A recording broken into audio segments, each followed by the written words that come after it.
How is everybody today? Good? Yeah.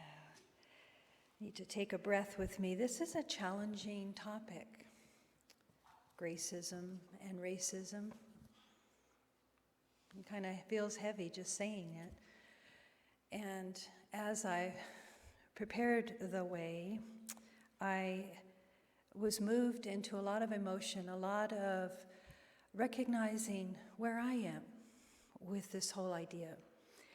And I look back in my own lifetime and recognize the many ways I've been walking the spiritual path, but also the many times where I feel, as Damien was doing the reading, where I've taken a nap along the way, along the path, and the shadows start to fall.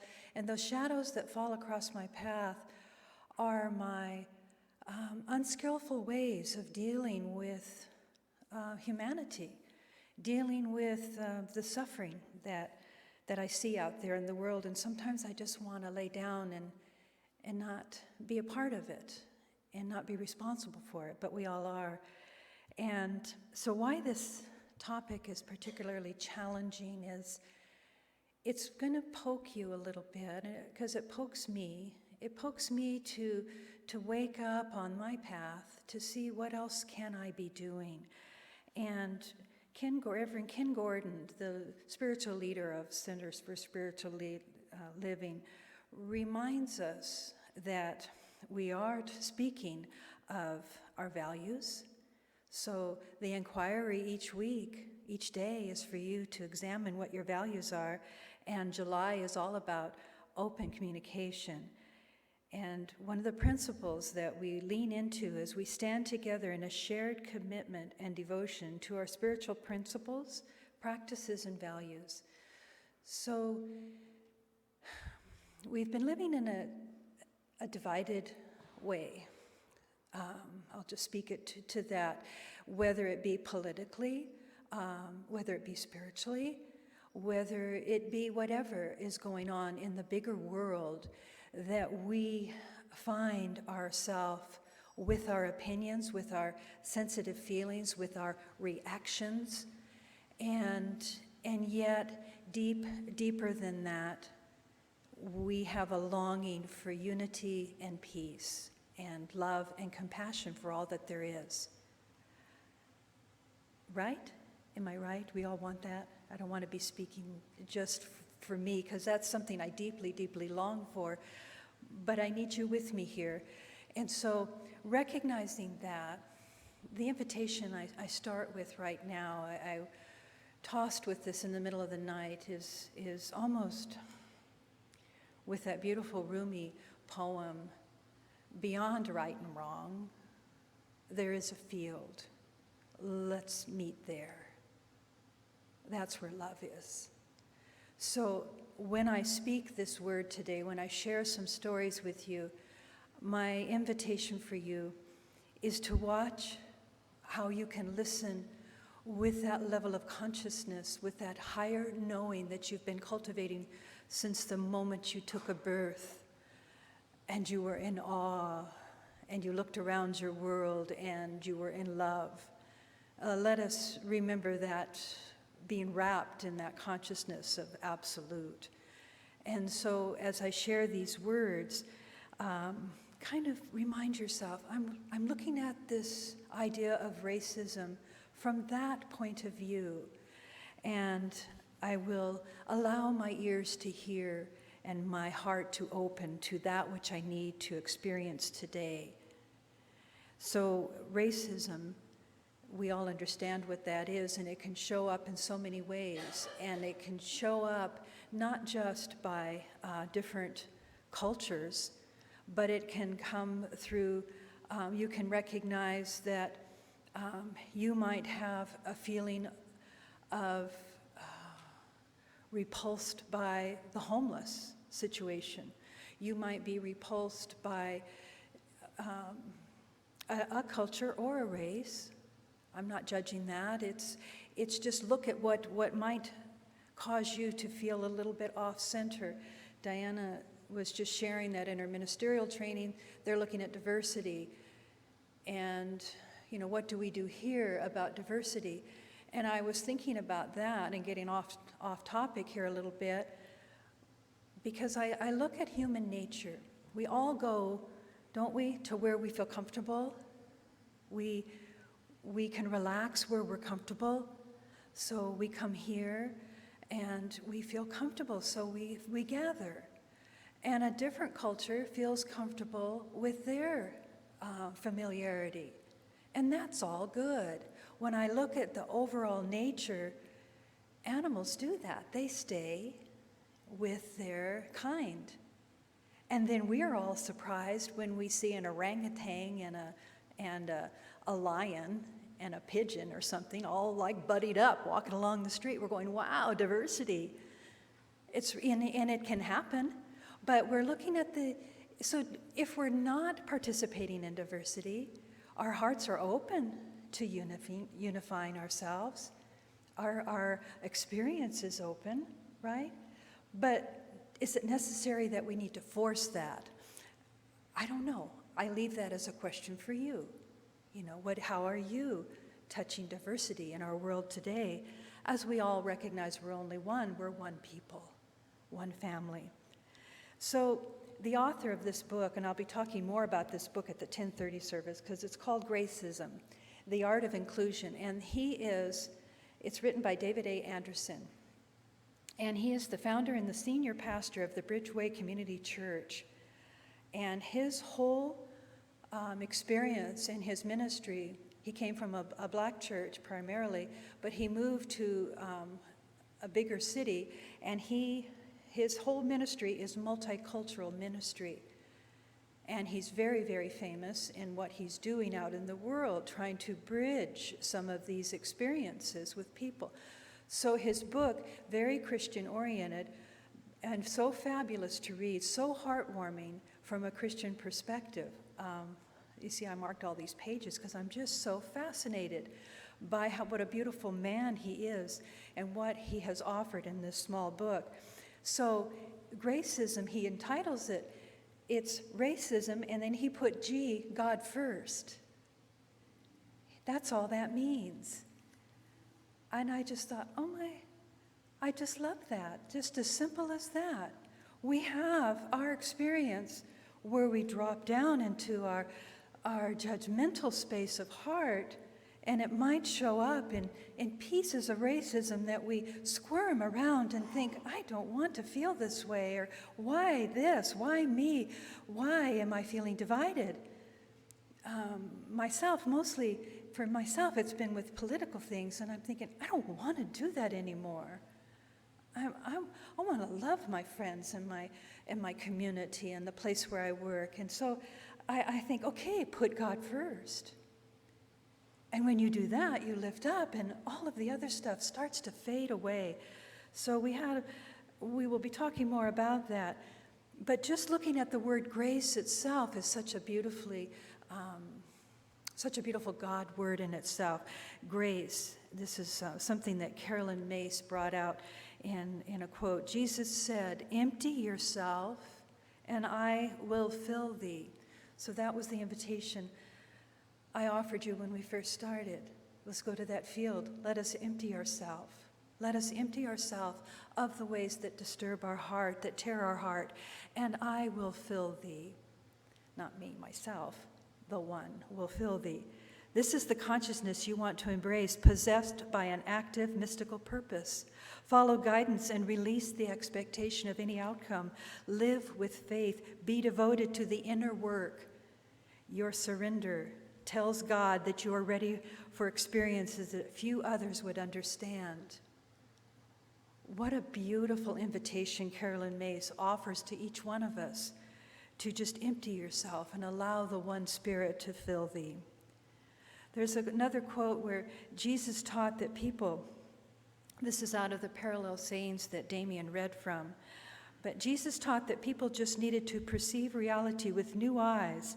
If they could alter their perception, Jesus knew that they would see that God was everywhere, most especially within themselves.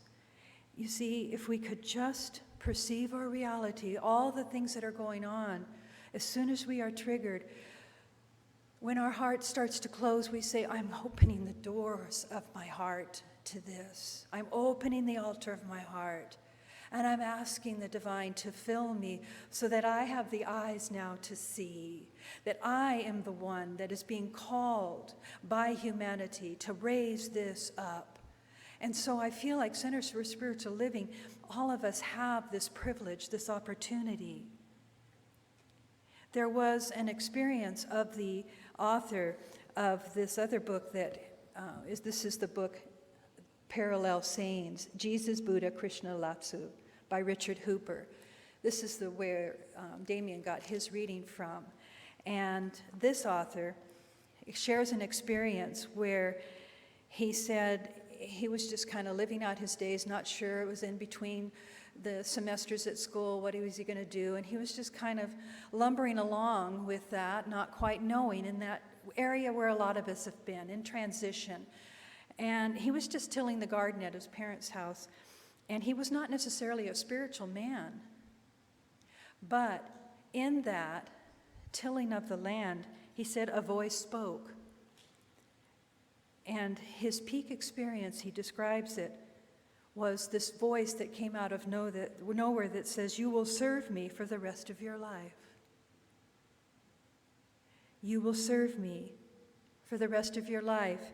You will be a minister to my people. And he's like, what? It's sort of like those biblical stories where the angel comes to speak. And the people are going, what?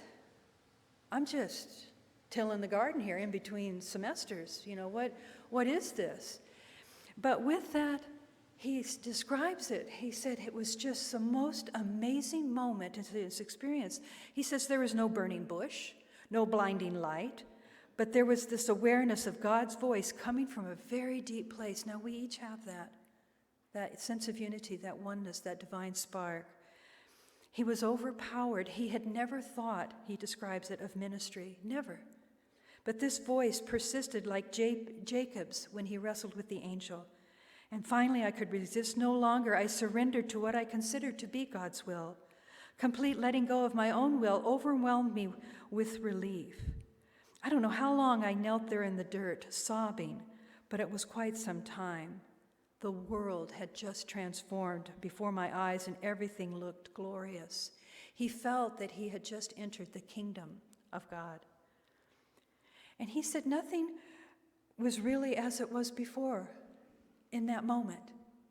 He went back to his normal life, and he was kind of one of those, kind of grumbling kind of guys, but so everybody kind of dismissed him a lot at work. But all of a sudden, he was completely transformed. Eckhart Tolle had the same experience.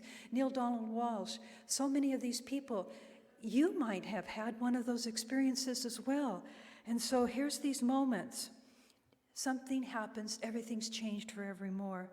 He said his negative states of mind disappeared suddenly, and for 7 solid days, nothing but love in his heart was on his lips.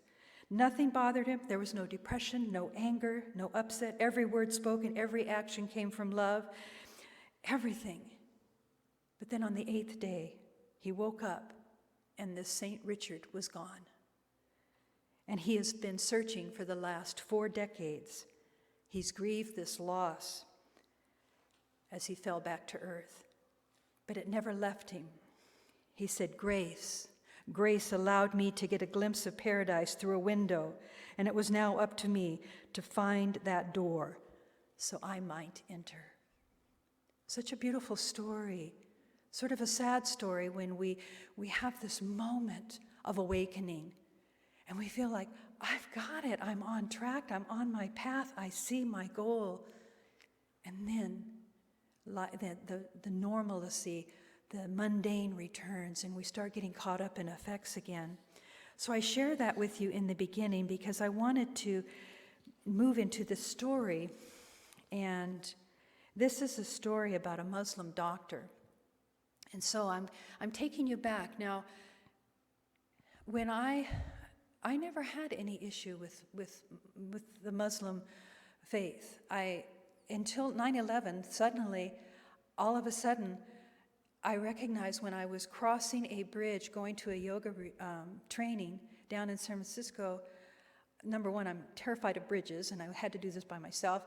There was fog, and it was a bridge, the San Rafael Bridge, which is really long and really high. And at the gateway was a man with a turban.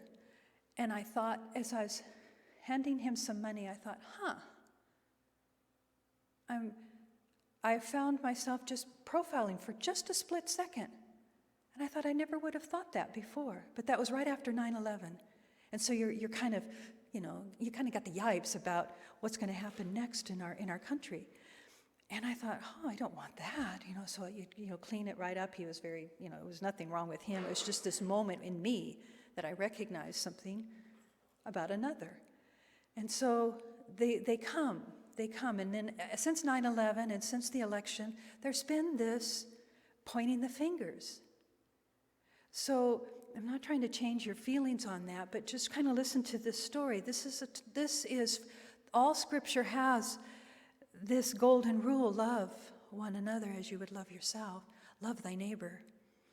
So this story, a Muslim doctor arrived in a rural Midwestern town, and it just felt right. But that feeling began to change. So this is a story about being in Dawson, Minnesota. This doctor was getting ready. He must look respectful, he told himself. He must be calm. He changed into a dark suit, a blue shirt and a tie, and he came down the wooden staircase of the stately Victorian house at 7th and Pine that had always been occupied by the town's most prominent citizens. That was him, a prominent citizen, a 42-year-old doctor of 3, as far as anyone knew, the first Muslim to ever have lived in Dawson, which was a simple farming town of only 1,400 people living in the rural western part of the state. Does this look okay? He kept asking his wife.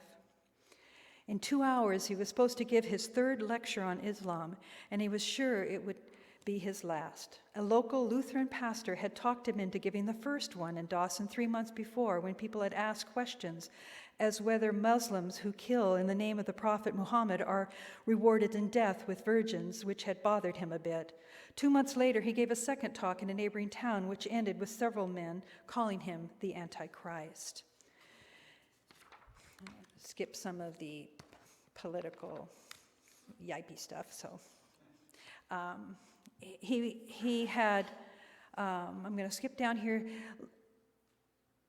Dawson was the first Muslim resident, sitting in his living room, strumming his fingers on the arm of his chair. A pastor had called to say that 2 police officers would be there tonight, just in case. The late afternoon sun came in through the windows beyond, which was such a lovely town of sprawling cottonwoods, green lawns, and so many people that the doctor felt he never felt like he no longer knew them. See, he had arrived originally in this town. It had little gnomes at the welcoming sign, "Welcome to Dawson." And he was invited in, and he felt welcome there. And he was a prominent doctor within the clinic, just 3 of them, but he was the only Muslim. And at first, he was welcomed, and the neighbors had met with him, but soon after, in these last few months, people were closing their windows and doors to him. So he describes that experience. He had heard from his wife about the talk in Granite Falls and wanted to be helpful. This officer had come to offer to lend Ayez his bulletproof vest for this evening, and here it was in a duffel bag. He was slinging through the ornate front door. He set it down in a chair in the doctor's study and pulled out the vest. Ayez looked at it, and he began taking off his suit jacket and tie to try it on. And so he started reflecting on his first visit 3 years ago, and that's when he welcomed himself into this town. And it was a breezy day, and he remembered how it had almost seemed corny from the park with little gnome figurines. The whole visit felt like one big welcoming parade. He was welcomed to the hospital and the clinic with 2 other doctors and the nursing staff. He was welcomed downtown, and there was a butcher and a bowling alley and a diner named Wanda's. And as they walked along, they noticed something rare. She didn't feel like people were staring at her headscarf when they first arrived. They were saying hello, and everyone was smiling. It was a happy community. Ayaz remembered that it just felt right. It was wholesome. He had been wanting to get away from his job, working in a huge health chain in Pennsylvania. and he wanted to practice what he called dignified medicine. The town seemed to want him, a doctor with a medical degree from Georgetown University and an interest in rural health. No one seemed to care he was Muslim, or whether he was of Indian descent, whether he was born in Kenya and raised in Florida.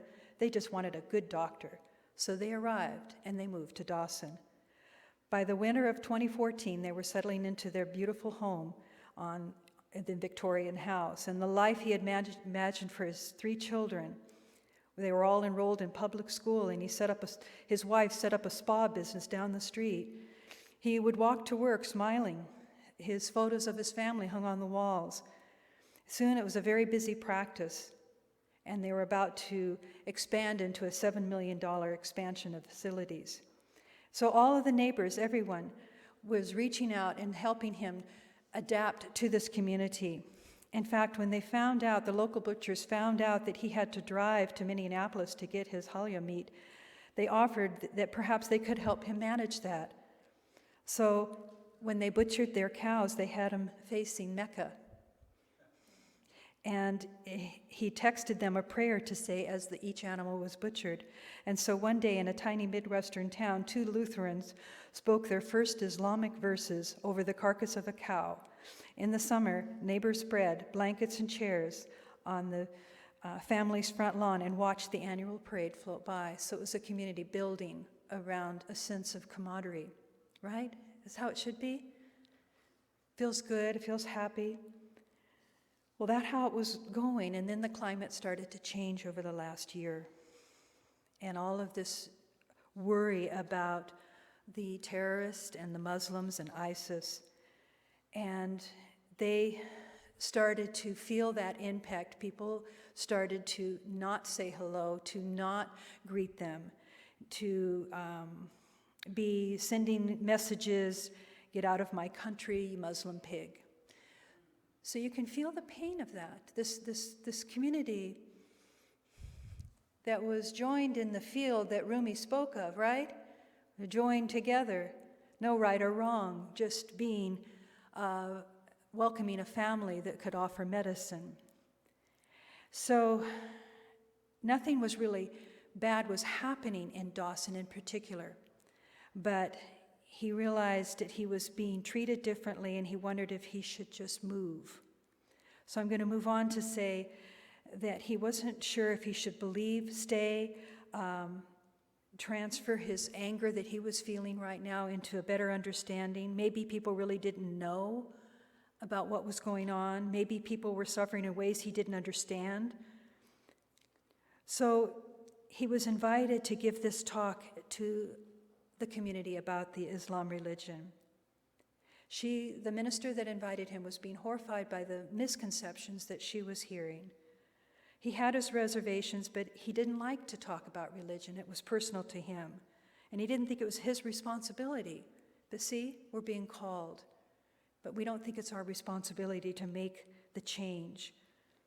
But he found himself standing on the stage at the auditorium in a suit at the very first moment he was invited to have the first speech. He tried to make out the faces of the 400 people filling up the seats. People had been saying the whole thing was to convert Christians to Islam when they had arrived, so there was fear when he walked in. He ran his speech by the pastor, and she said, "You just need to talk to the people on a basic level. They're scared. Just address them without tension." He heard that many people were protesting the talk, and he said, "That stings so much. I mean, do I look that intimidating?" So he speaks to this crowd, and he says, "Do I look like a terrorist?" he said, smiling at them. No one moves, no one responds. "Look, we're normal." He shows pictures of his family. He goes, "See, we even have a cat." So he went on and he expressed his heart to this group of people. And he ends up having a standing ovation from all of these people because he had the courage to stand there. And he spoke with some of his frustration, some of his anger. He had tried to put the vest on, but it wouldn't fit. And so he just said, I'm just going for this. Here's my soul. I'm bearing my soul to you. And what he got in return was a welcoming, was an understanding, was an opportunity. So he ended that with a sense of coming home, back home. The community started to open back up to him. A healing was happening in his own hometown. So I speak that because the story of the fear that was starting to brew, we can turn away from that and just think, oh, whatever that is, how do I tend to that? We turn towards it. We offer our heart to it. We offer an understanding. So in the parallel sayings, when I relate to you, recognize that this passage, love your neighbor as yourself, this opportunity to put this love before any idea of racism and turn it to Gracism, comes through the passage, love your neighbor as yourself. That was words from Jesus. Krishna says, the true yogi applies the same standard to others as he applies to himself. Seeing what is pleasure and pain for himself, he knows what is pleasure and pain for others. Thus, he wishes good to all and evil to none. The Buddha says, being immersed in the highest state of consciousness, the disciple's heart is connected to compassion. He sees himself in all beings and is free from negative feelings towards others. Lao Tzu from the Tao. If we sacrifice this body for the world's benefit, then all things will come to that person who loves others as he loves himself. The same, right? Is there a difference? No. And when you really have the opportunity to sit down and study these different faith paths without being told another person's interpretation, as Damien read that, the great way, there's no turning back. We've rested a while. The call is the humanity saying, please, let us bridge these misunderstandings. Let us wake up to a greater knowing, to a greater love. There's no turning back. The shadows have fallen. And we've had teachers along the way, but now part of this, the invitation, is you stand alone. You stand alone with your own heart. And you're being asked to walk the walk, to clean up your own heart, to find the ways where you see separation and difference.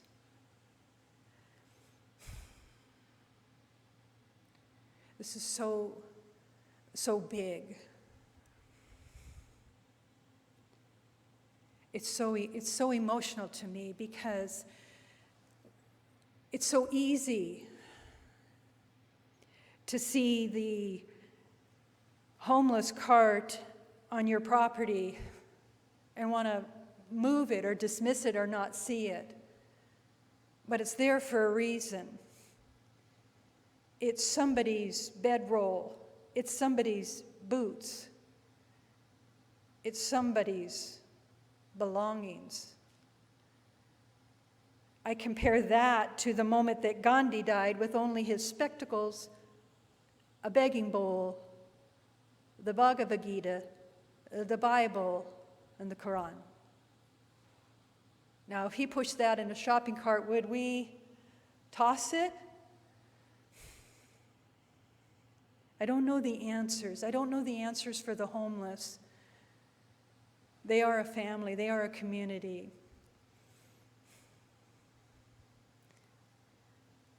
But I ask that we keep our hearts open and not just want it to go away. Do you feel that?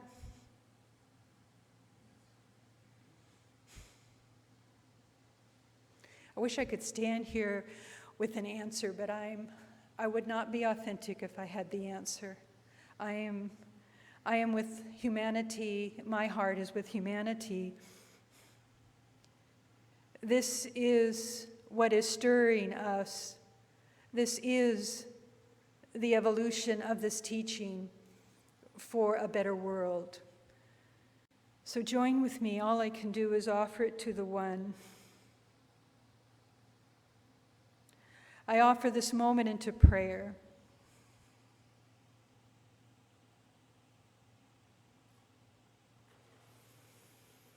We are called.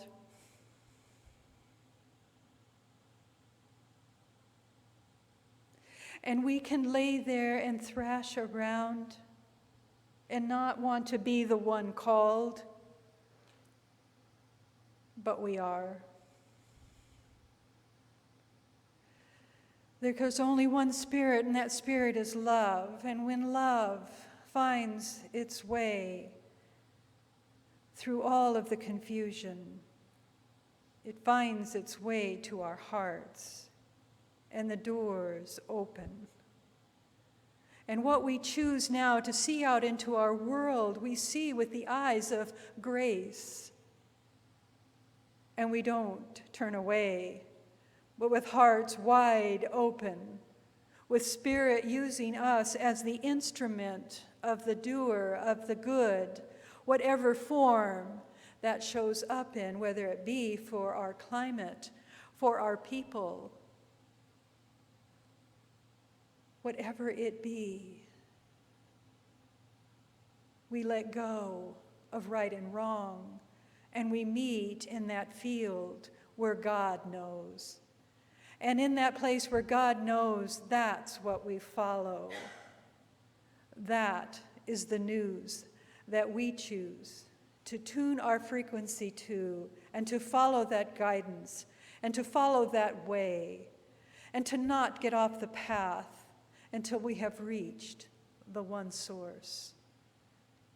And we benefit all as we walk our talk and move through with compassion and love. I give thanks for the opportunity to share this word, to try to cast the slightest understanding on the sufferings of our heart. We leave here today with our questions, and we recognize the answers are right there as we open to the One. I release this just in gratitude because I know each one of you are disciples of that truth, of that love, of that opportunity to go serve. Thank you, God, for this rich community, this rich, rich community.